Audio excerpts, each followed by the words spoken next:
9 निधियां। पहली पद्म निधि।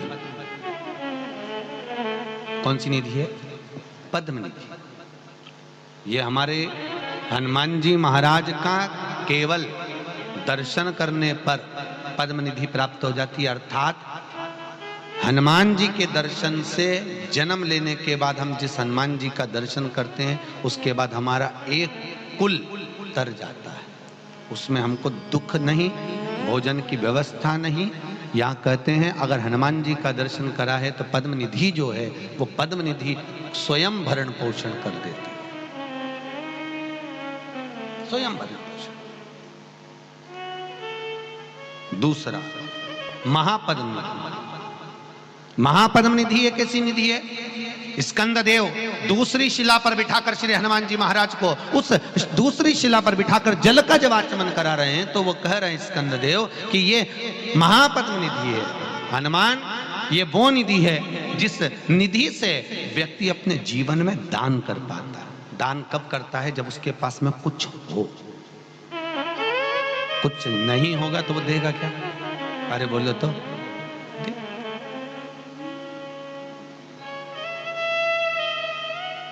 तीसरी निधि नील निधि। कौन सी निधि है? नील निधि। हनुमान जो तेरा दर्शन करेगा, इस रामेश्वर सेतु पर जो आएगा और इस 9 शिलाओं के दर्शन के रूप में मान लो हनुमान का भी दर्शन कर लेता है तो उसकी 7 पीढ़ी में अगर कोई दान भी नहीं करे तो भी उसको लाभ मिलता ही रहता है। नील निधि तीसरे नंबर। 9 निधि में चौथी निधि है महाराज मुकुंद निधि। कौन सी निधि है? मुकुंद। 5 भाइयों का परिवार है, 4 भाइयों का परिवार है, याद रखना। 5 भाइयों का परिवार, 4 भाइयों का परिवार। माँ बाप को यह नहीं मालूम रहता कि मेरा बेटा कौन सा पूरे घर का संचालन करेगा। किसी माँ बाप को मालूम है कि बड़ा बेटा चलाएगा कि छोटा चलाएगा, कि मंजिला चलाएगा कि संजिला चलाएगा? किसी को नहीं मालूम। पर जिसके भाग्य में मुकुंद निधि लिखी होती है घर को वही लेकर चलता है। कौन सी निधि? जम के बोलिए। आप लोगों ने पहले 9 निधियां पढ़ी हैं कि नहीं पढ़ी? हनुमान जी की नहीं पढ़ी ना? हाँ, तो अष्टसिद्धि 9 निधि मालूम होना चाहिए आपको कि आप रोज हनुमान चालीसा में पढ़ते हो अष्टसिद्धि 9 निधि के दाता अजबर दीन जानकी माता। तो बच्चे पूछेंगे माँ ये निधि कौन सी है? तो बताओ उनको कि इसमें एक होती है मुकुंद निधि। कहते हैं कि उस मुकुंद निधि के बल पर घर में 5 लोग हैं, 4 लोग हैं, 3 लोग हैं, 3 बहुएं हैं, 4 बहुएं हैं, 2 बहुएं हैं, किसी एक बहू के भाग्य में लिखा रहता है कि उसको घर में लेकर चलना है, भले उसको यश मिले चाहे नहीं मिले। दुनिया के लोग ताने दें, आने तो कुछ भी कहें, पर उसको परिवार लेकर चलना पड़ता है। वो मुकुंद निधि के अंतर्गत आता है। मुकुंद निधि वो मुकुंद निधि है जिसके अनुसार हम अपने परिवार को साथ रखें। फिर अगला वर्णन है 5वें नंबर पर नंद निधि। कौन सी निधि है?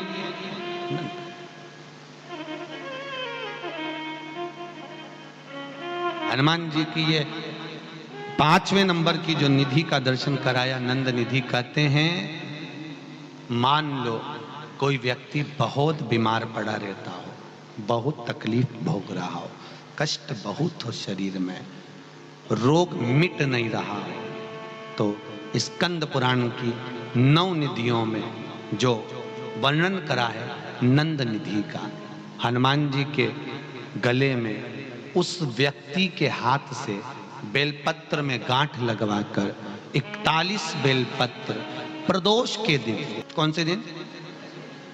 प्रदोष के दिन, अगर हनुमान जी को समर्पित कर दी जाए केवल 2 या 3 बार नंद निधि का स्मरण कर कर समर्पित करी जाए, वो व्यक्ति का रोग धीरे धीरे मिट जाता है, स्वस्थ हो जाता है। नंद निधि। एक बात बहुत ध्यान से रखना, बहुत ध्यान रखिए। नंद निधि बच्चा, बहू, सास, ससुर अगर कोई चिड़चिड़ प्रवृत्ति में है, बहुत घर में क्लेश करते, शांति रत्ती भरनी, लक्ष्मी, आज के जमाने में लक्ष्मी तो दी भगवान ने, पर शांति बाहर रहोगे तो शांति, घर में गए तो वापस से इधर देखो तो बहू का मुंह तबेला जैसा, इधर देखो तो सास का मुंह भगोने जैसा। अब करे तो करे क्या, और बीच में जो फंसा हुआ है बेचारा पति दोनों के, वो बोले तो बोले क्या, वो भी चुप रहता, वो भी क्या। अब बाप के बेटा तू अपनी वाली को समझा ले, मैं अपनी वाली को समझा लूं, खत्म। तो यहां जो निधि का वर्णन करा गया है, महाराज हनुमान जी महाराज के मात्र दर्शन मात्र से, दर्शन चूरमा बनाया, चूरमा बनाना याद है? चूरमा है, जानते हो? शक्कर का बनाते, गुड़ का बनाते हैं? शक्कर का बनता काय का है? गुड़ का। ठीक है, हनुमान जी को किसी भी मंदिर में चूरमा क्यों चढ़ता है? आज अपना फाइनल बताई दो, आपने जाने दो।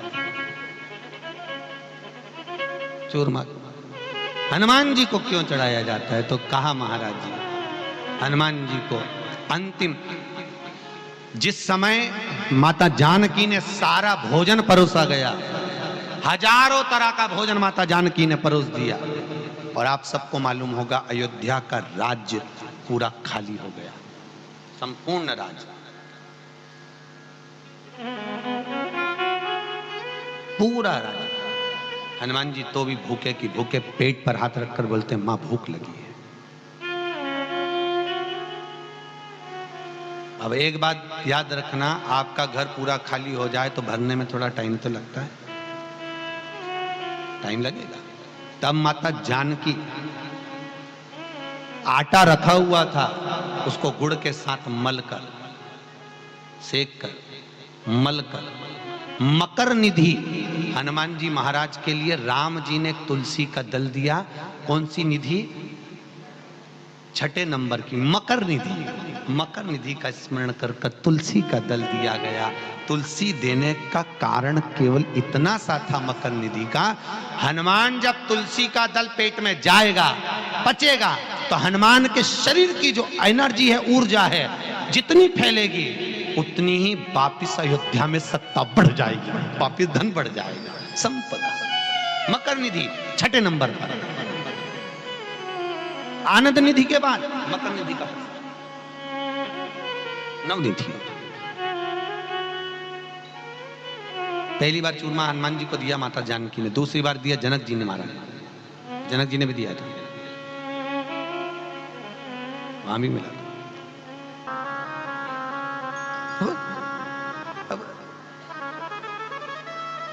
अब नहीं समझे तो होता है ना, कई कई बार वो एक बार एक अंग्रेज गया तो वो कैमरा लेके वो दीवार पे, गांव में देखा होगा दीवार में गाय के गोबर ऐसे थाप दे गोल गोल, तो अंग्रेज फोटो खींच लिया। किसी ने पूछा ये काय को खींच रहा हो? कि ये समझ में नहीं आ रहा गाय ऊपर चढ़ी कैसे, ऊपर कैसे चढ़ी है?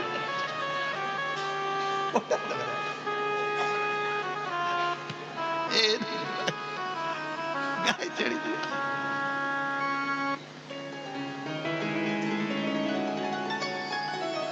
भगवत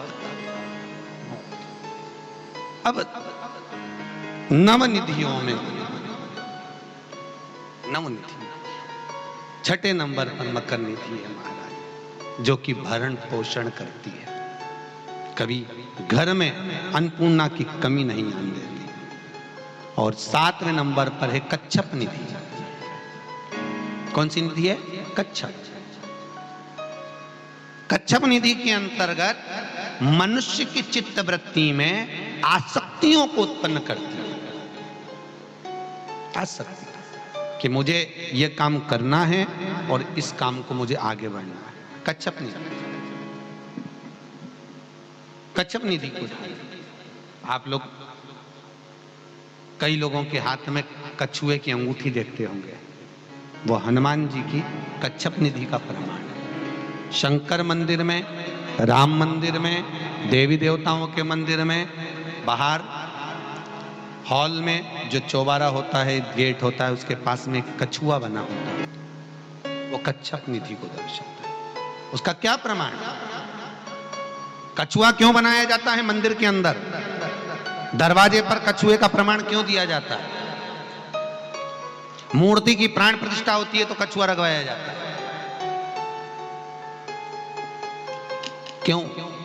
तो वो कच्छप निधि के लिए महाराज जो मंदिर में, चाहे शंकर मंदिर में आए, चाहे राम मंदिर में आए, हनुमान मंदिर में आए, देवी मंदिर, जो भी उस मंदिर में प्रवेश कर रहा है, जब वो कच्छप निधि का दर्शन करे, कच्छप निधि का दर्शन कर कर उसके भीतर कभी आसक्तियों की अर्थात तमन जो करने की ललकता है वो समाप्त ना हो और अग्रण्य बढ़े और बढ़ता जाए, वो कच्छप।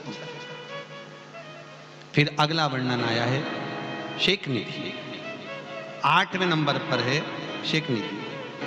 शेख निधि, ये शेख निधि हमारे जीवन में हमारी इंद्रियों को परमात्मा की ओर लेकर जाते हैं। मनुष्य हो, कई लोग कहते हैं हम भगवान को नहीं मानते, कोई कहता है हम परमात्मा को नहीं मानते, मत मानो, पर जीवन में मनुष्य की देह में एक समय ऐसा आता है कि व्यक्ति को परमात्मा को, अरे बोलो तो जम के, मानना पड़े व्यक्ति को।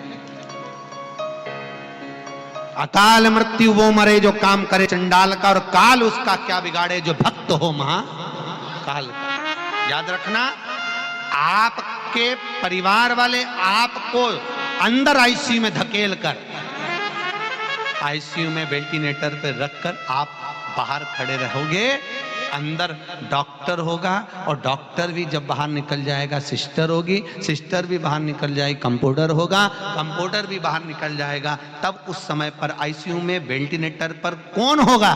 तो स्कंद पुराण कहती है जो तुमने भजन किया है, जो तुमने दान किया, जो स्मरण किया, वो शेख निधि आपके जीवन में आपके सामने खड़ी रहती है, आपको श्वास देने के लिए, आपको श्वास प्रदान कर शेख निधि।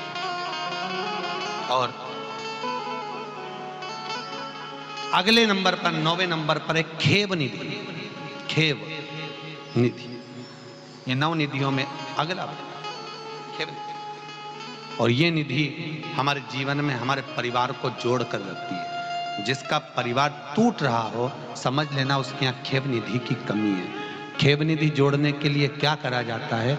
उसका केवल एक ही क्रम है, खेव निधि को जोड़ने के लिए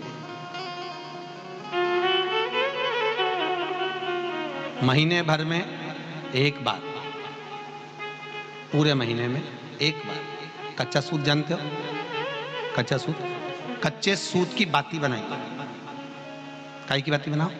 कच्चे सूत, कच्चे सूत की बाती बनाकर 108 बाती का निर्माण कर कर खेव निधि के भाव से श्री हनुमान जी के मंदिर में लगा दीजिए। आपके बहू बेटे में अगर लड़ाई है, सास बहू में लड़ाई है, भाई भाई में लड़ाई है, कहीं संबंध विच्छेद हो रहे हैं, किसी का तलाक जैसा हो रहा है, तो वो वापस जुड़ने की कतार पर आ जाता है। जोड़ने का जो प्रयास करें आपको लेकर